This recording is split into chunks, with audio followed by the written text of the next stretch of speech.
اعوذ باللہ من الشیطان الرجیم بسم اللہ الرحمن الرحیم السلام علیکم سامعین حضرات، کل سماعت کیے تھے والمحسنات کا صفحہ نمبر 162، آج انشاءاللہ سماعت کریں گے صفحہ نمبر 163۔ ایک بار درود پاک پڑھ لو۔ اللہم صلی علی سیدنا شفیعنا نبینا حبیبنا مولانا محمد بارک وسلم صلاۃ و سلام علیکہ سیدی یا رسول اللہ صلی اللہ تعالی علیہ وسلم۔ بسم اللہ الرحمن الرحیم، اللہ کے نام سے شروع جو نہایت مہربان رحم والی۔ آگے اللہ تعالیٰ ارشاد فرماتا ہے وَإِن كُنتُم مَّرْضَىٰ أَوْ عَلَىٰ سَفَرٍ أَوْ جَاءَ أَحَدٌ مِّنكُم مِّنَ الْغَائِطِ أَوْ لَامَسْتُمُ النِّسَاءَ فَلَمْ تَجِدُوا مَاءً فَتَيَمَّمُوا سَعِيدًا طَيِّبًا فَامْسَحُوا بِوُجُوهِكُمْ وَأَيْدِيكُمْ إِنَّ اللَّهَ كَانَ عَفُوًّا غَفُورًا۔ اور اگر تم بیمار ہو یا سفر میں یا تم میں کوئی قضائے حاجت سے آیا یا تم نے عورتوں کو چھوا اور پانی نہ پایا تو پاک مٹی سے تیمم کرو، تو اپنے منہ اور ہاتھوں کا مسح کرو، بے شک اللہ معاف فرمانے والا بخشنے والا ہے۔ تیمم بتایا تھا نا، مٹی سے بھی ہوتا ہے پتھر سے بھی ہوتا ہے، پر پاک صاف پتھر ہونا چاہیے۔ آگے اللہ تعالیٰ ارشاد فرماتا ہے الم تر الی الذین اوتوا نصیبا من الکتاب یسترون الدلالة ویریدون ان تضلوا السبیل۔ کیا تم نے انہیں نہ دیکھا جن کو کتاب سے ایک حصہ ملا، گمراہی مول لیتے ہیں اور چاہتے ہیں کہ تم بھی راہ سے بہک جاؤ۔ آگے اللہ تعالیٰ ارشاد فرماتا ہے واللہ اعلم بأعدائکم وکفی باللہ ولیا وکفی باللہ نصیرا۔ اور اللہ خوب جانتا ہے تمہارے دشمنوں کو، اور اللہ کافی ہے والی، اور اللہ کافی ہے مددگار۔ شان نزول۔ اور پانی کا استعمال ضرر کرتا ہو مطلب تکلیف پہنچاتا ہو، یا کنایا ہے بے وضو ہونے سے،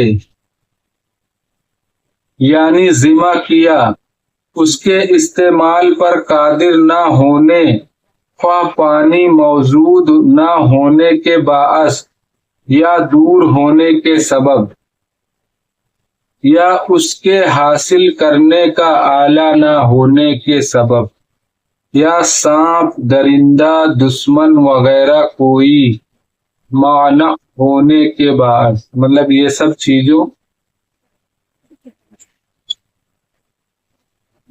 چیزیں ہیں، اس لیے پانی کا ملنا مشکل ہے، تو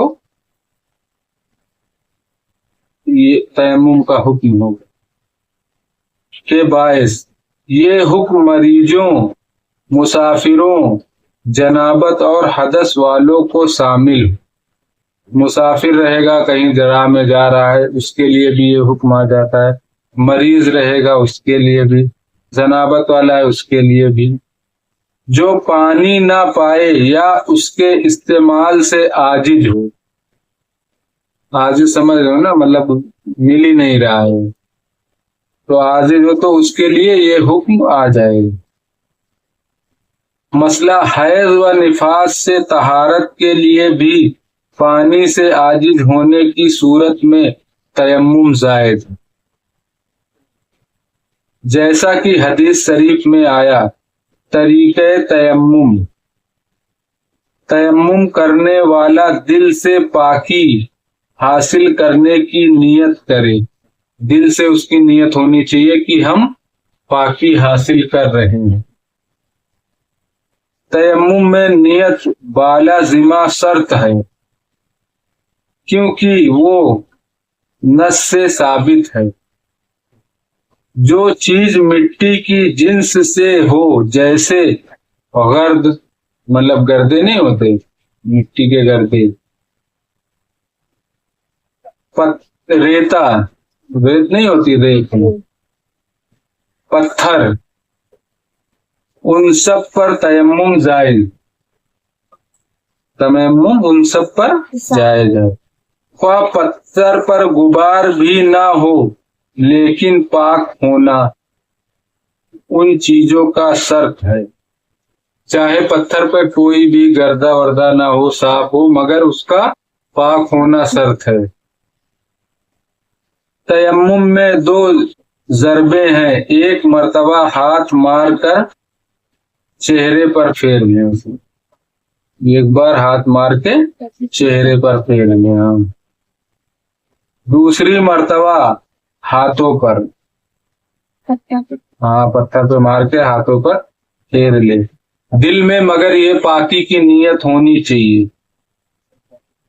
مسئلہ پانی کے ساتھ طہارت اصل ہے، پانی کے ساتھ اصلی ہے، اصل ہے، مطلب طہارت مطلب پاک ہونا، اور تیمم پانی سے عاجز ہونے کی حالت میں اس کا پورا پورا قائم مقام ہے۔ اگر پانی سے انسان عاجز ہے، پانی نہیں ہے، تو پھر اسی کے مرتبے میں تیمم آ جاتا ہے، پورا قائم مقام رکھتا ہے اس کا۔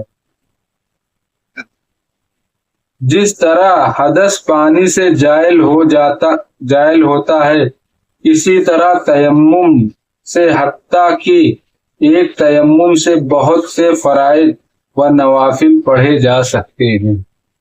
جیسے وضو کر لیے، بھی اثر میں کر لیے وضو، پھر اگر کچھ بھی نہیں ہوا، جو وضو ٹوٹنے کی شرائط ہے، گیس ویس نہیں نکلی، پیشاب نہیں گئے، باتھ روم نہیں گئے، تو وضو تمہارا نہیں ٹوٹا، اس سے مغرب کی نماز پڑھ سکتے ہو۔ اسی طرح تیمم بھی ہے۔ مسئلہ تیمم کرنے والے کے پیچھے غسل اور وضو کرنے والے کی اقتداء صحیح ہے۔ شان نزول، غزوہ بنی المطلق میں جب لشکر اسلام سب کو ایک بیاباں میں اترا جہاں پانی نہ تھا، اور صبح وہاں سے کوچ کرنے کا ارادہ تھا، مطلب وہاں سے صبح جانے کا ارادہ، کوچ کرنے، وہاں ام المؤمنین حضرت عائشہ رضی اللہ عنہما کا ہار گم گیا،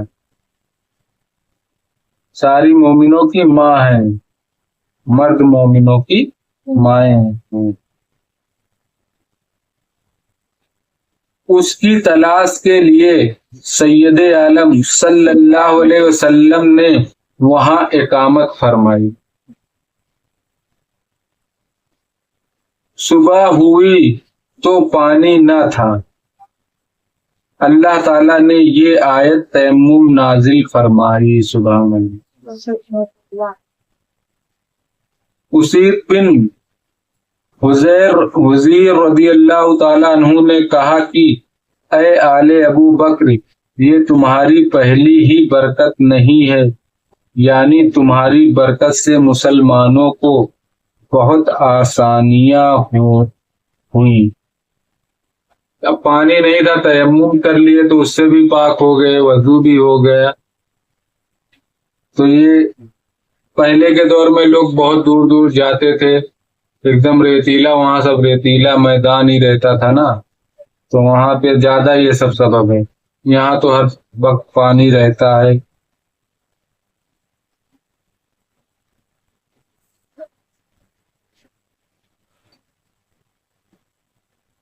اور بہت فائدہ پہنچے، اب یہ قیامت تک کا ہو گیا نا حکم، فوائد پہنچے۔ پھر اونٹ اٹھایا گیا تو اس کے نیچے ہار ملا، اسی پہ اونٹ بیٹھا تھا، پھر جب اونٹ کو اٹھایا گیا تو ہار ملا۔ ہار گم ہونے اور سید عالم صلی اللہ علیہ وسلم کے نہ بتانے میں بہت حکمتیں ہیں۔ اسی بات کو بہت سارے فرقے والے ہیں جو اہل سنت اپنے آپ کو بتاتے ہیں، جو کہتے ہیں آپ صلی اللہ علیہ وسلم کو علم غیب نہیں تھا یا ان کو کچھ پتہ نہیں تھا۔ معاذ اللہ، اگر ان کو پتہ ہوتا تو وہ حضرت عائشہ صدیقہ رضی اللہ تعالیٰ عنہ کا ہار بتا دیتے کہاں، مگر اس میں آپ صلی اللہ علیہ وسلم کی اللہ کی طرف سے بہت ساری حکمتیں تھی، اس لیے آپ صلی اللہ علیہ وسلم نے نہیں بتایا۔ حضرت صدیقہ کی ہار کی وجہ سے قیام ان کی فضیلت و منزلت کا مشعر ہے۔ وہاں جب قیام کیے، جب نماز کی حاجت ہوئی تو یہ آیت نازل ہوئی، جس سے پورے مسلمانوں کو آج بھی فائدہ ہے تیمم سے اگر پانی نہ ملے تو۔ ایک تو یہی برکت ہوئی ان کے وہاں رکنے سے کہ حضور صلی اللہ علیہ وسلم کی ازواج کی خدمت کا ایسا صلہ ہے جس سے قیامت تک مسلمان منتفع ہوتے رہیں گے۔ سبحان اللہ۔ اب اگر وہ ہار وہاں مل بتا دیتے ہیں نہ چلے جاتے، مگر وہ ہار ڈھونڈنے لگے تو مطلب ڈھونڈنے لگے تو لیٹ ہوا، نماز قیام کیے کھڑے ہوئے اقامت کے لیے، تو یہ آیت نازل ہوئی کہ اس سے تیمم کر لو انسان پاک ہو جائے گا، تو اس سے قیامت تک کے لوگ فائدہ اٹھائیں گے۔ وہ یہ کہ توریت سے انہوں نے صرف حضرت موسیٰ علیہ السلام کی نبوت کو پہچانا، اور سید عالم صلی اللہ علیہ وسلم کا جو اس میں بیان تھا اس حصے سے وہ محروم رہے۔ صرف وہی اتنا حصہ ملا جس میں حضرت موسیٰ علیہ السلام کی تھی، باقی آپ صلی اللہ علیہ وسلم کی جو صفات ہوتی وہ ان کو نہیں ملی، اور آپ کی نبوت کے منکر ہو گئے۔